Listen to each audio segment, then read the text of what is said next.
নমস্কার। রাহু নিয়ে আলোচনা করবো। দেখুন, রাহুর মধ্যে রয়েছে টেকনিক্যাল বুদ্ধি, যে কোনো ব্যাপারকে শর্টকাট টেনে বার করে নিয়ে আসা।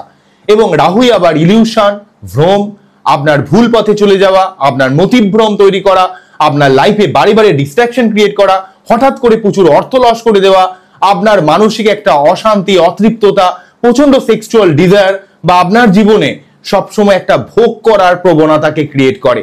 তাই রাহু যেমন পজিটিভ তেমন নেগেটিভ। তাই রাহুর প্রভাবকে পজিটিভ ভাবে কাজে লাগাতে গেলে আপনাকে ব্রেন ওয়াইজ চলতে হবে, তথা আপনার বাচ্চাটি লগ্ন বা লগ্নপতি এবং আপনার শুভ শুভ যে গ্রহগুলো রয়েছে তার সঠিকভাবে প্রতিকার করলে রাহুর নেগেটিভ প্রভাবটাকে অনেকটা কমানো যায়।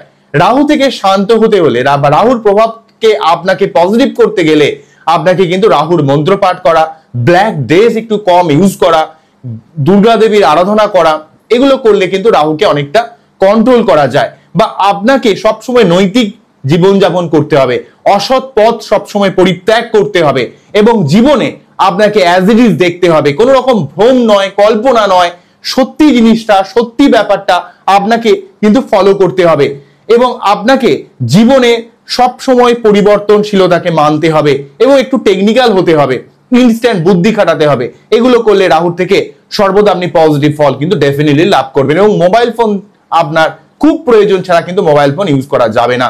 যতটুকু প্রয়োজন নিজের বুদ্ধিকে ইউটিলাইজ করতে হবে, নোট ডাউন করতে হবে। এগুলো করলে রাহুর থেকে আপনারা সর্বাত্মকভাবে একটা পজিটিভ ফল লাভ করবেন।